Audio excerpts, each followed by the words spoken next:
market share are highly concentrated. Not a few big firms. So the big firms control the entire market. Because there are only a few big firms, so you have a very strong degree of mutual interdependence.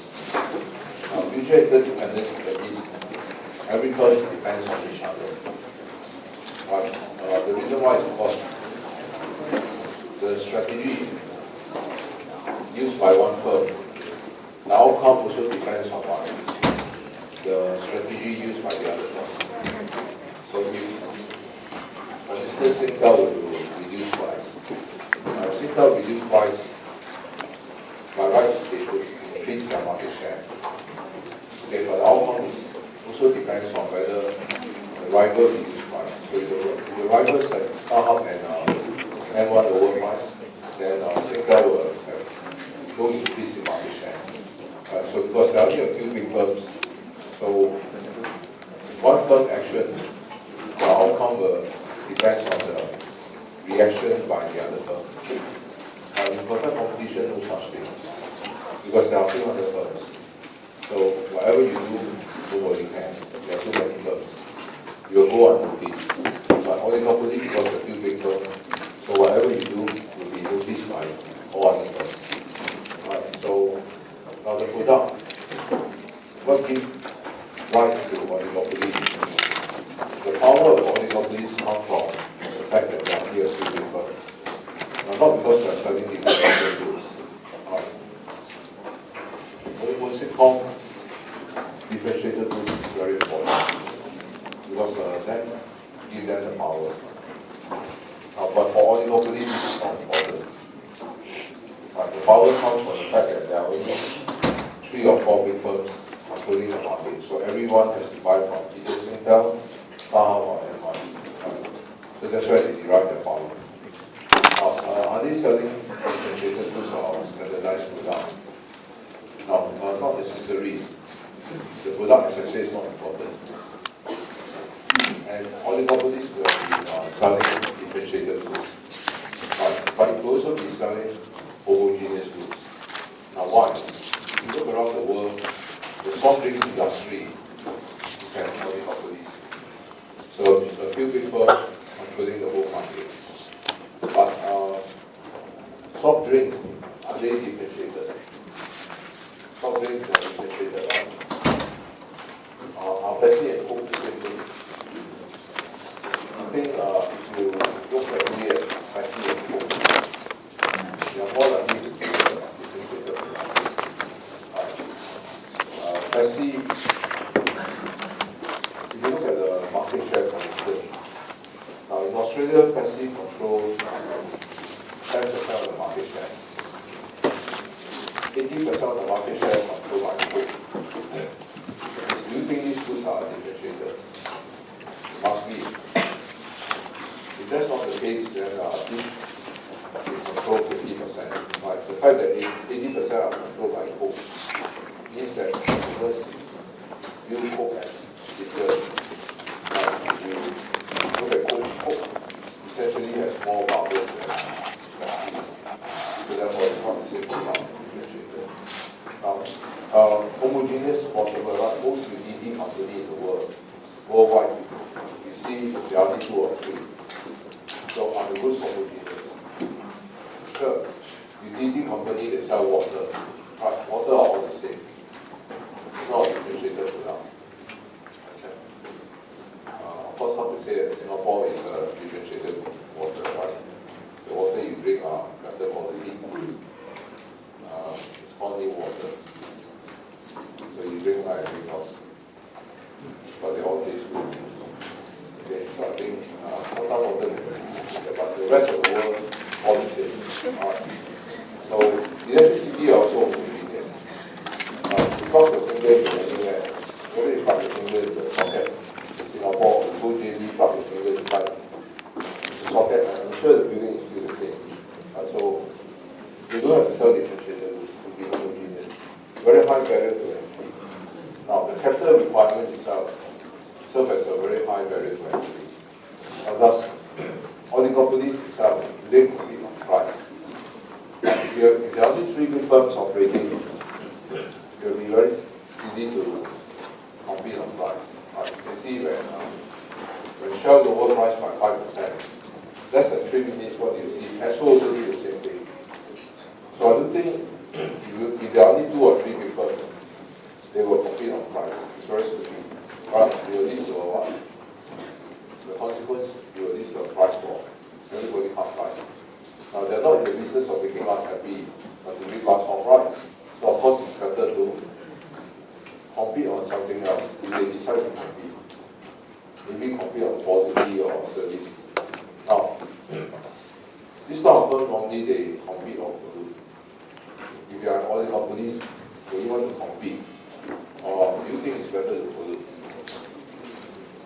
I think it's easy to compete, right? Why should you compete? If there are only 2 big firms, compete on CD, you should pollute. Pollute, that means you all fix the price, then both of you will be very rich. So pollution is definitely the name of the game. But the problem is that how come nobody pollutes? Why no one should? The reason is because it's illegal. That's all. I can remember last time in the wet market, when one of the store closed down, that went through. These 2 at first they compete. They compete for 3 months. After that, these 2 become very good friends. Just to say why. We are the only 2 selling vegetables in the wet market, right? What should we do? Raise price together. Rip them off. After all, these people have to buy from us in this wet market. So pollution is always bad. But the problem is that pollution is illegal. So therefore the firms have to pretend to compete.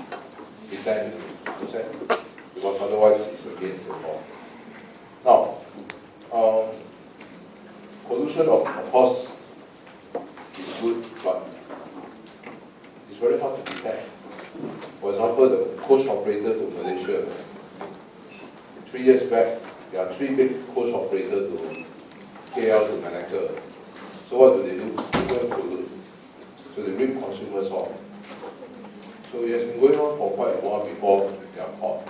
It's very difficult to detect pollution. Caught because I think one of their girlfriends broke off from the boyfriend, and so the girlfriend rolled the visa, then got caught. Otherwise, how to catch?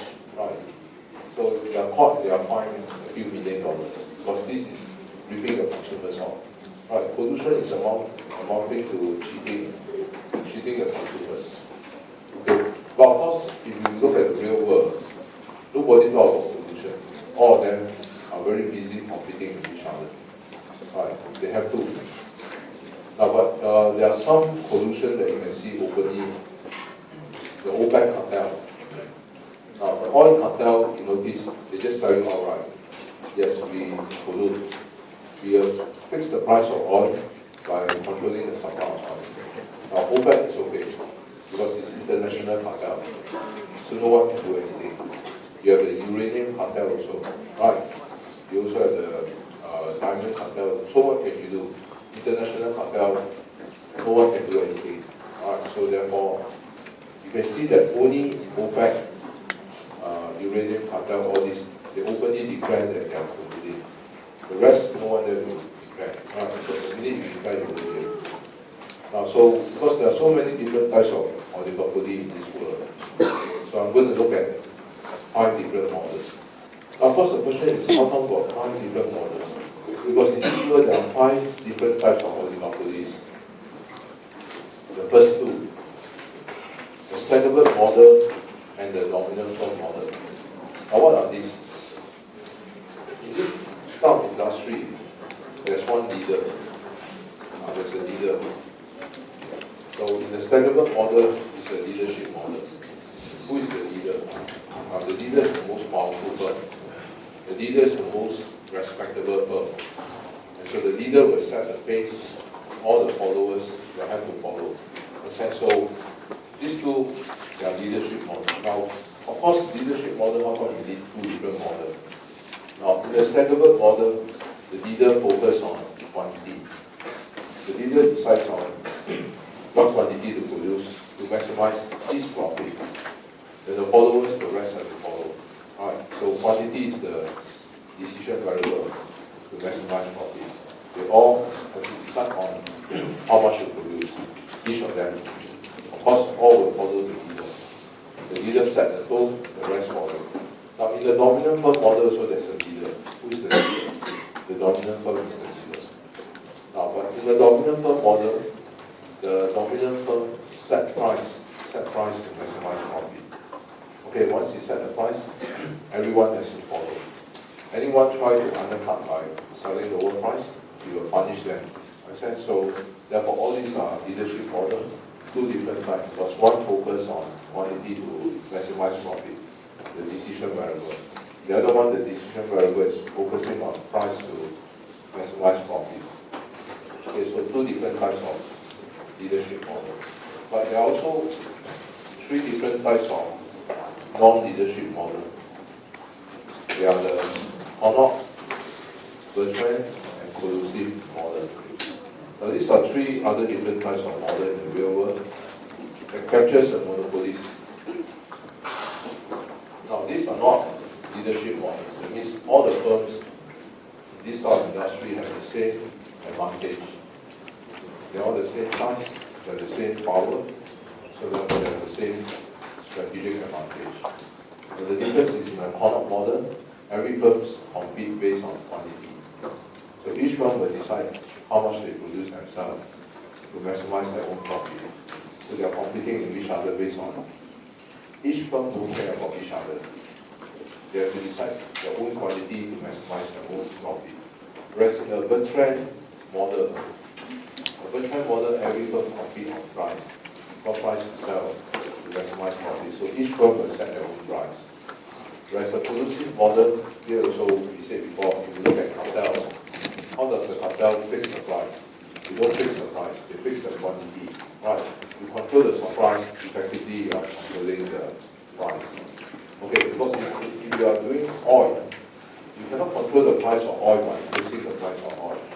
You have to control the price of oil through the supply side. Okay, later on I'll show you why. But anyway, there are 5 different models. So therefore, this work, because there are 5 different types of oligopolies, so we have to learn all 5. Now, the first 2 models is the leadership model. That's why we call them a sequential model. Right, so these 2 are essentially leadership model. So that's why it's a symmetric model. Sequential symmetric model. Now, why a symmetric model? Because the leader has more advantage. That's why it's called a symmetric model. Now, you have done a symmetric information before. What is a symmetric information? A symmetric information is one party has more information than another.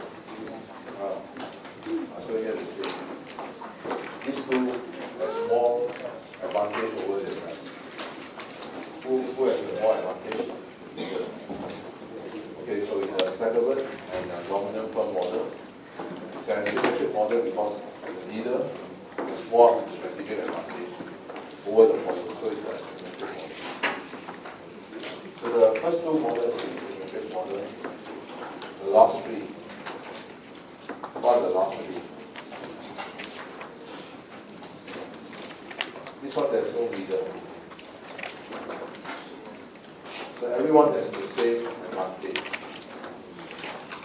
So therefore they are called symmetric model. Okay? Everybody has the same advantage. So these last 3 are the symmetric model. No leader. So everybody has the same advantage over each other. You are not better than me, I am not better than you. Alright, so it's all symmetric model. Now I will go into the specific of the model now, into each model. Now, the asymmetric model is based on leader and small power.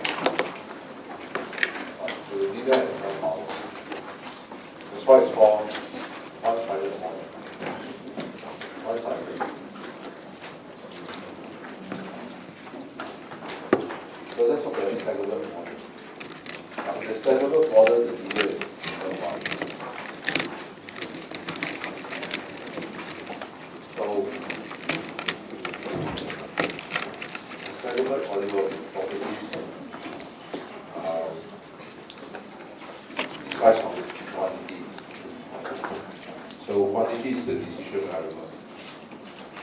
So it decides on what quantity to produce. Okay. I think I'll also teach you some mathematics first, just in case you don't know.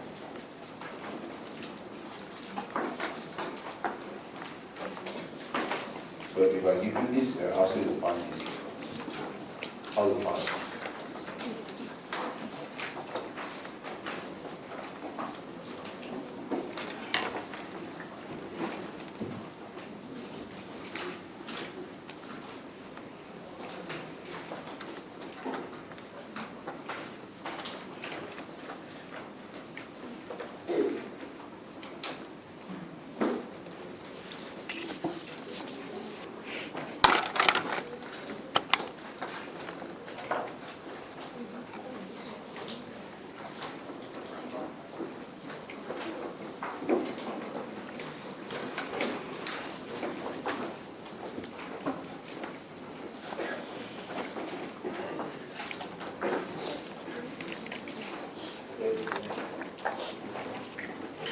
Okay, so let me teach you some difficult mathematics first.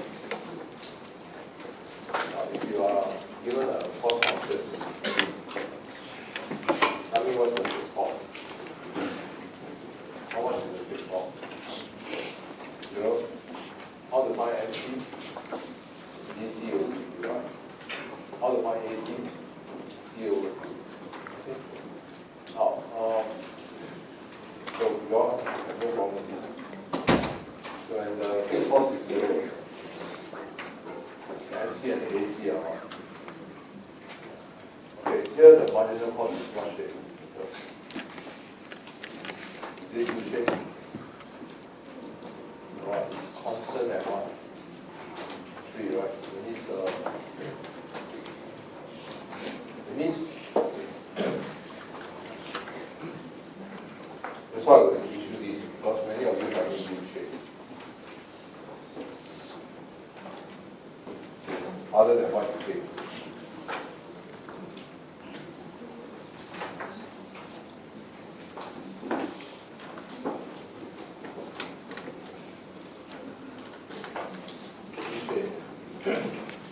Constant marginal cost.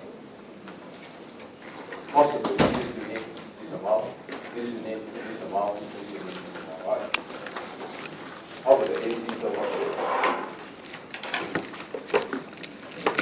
Constant average cost.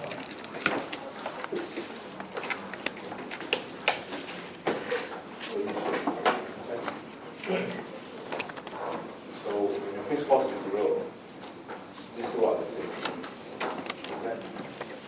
Exactly the same. Well, so now that you know mathematics, then you can plot some problem.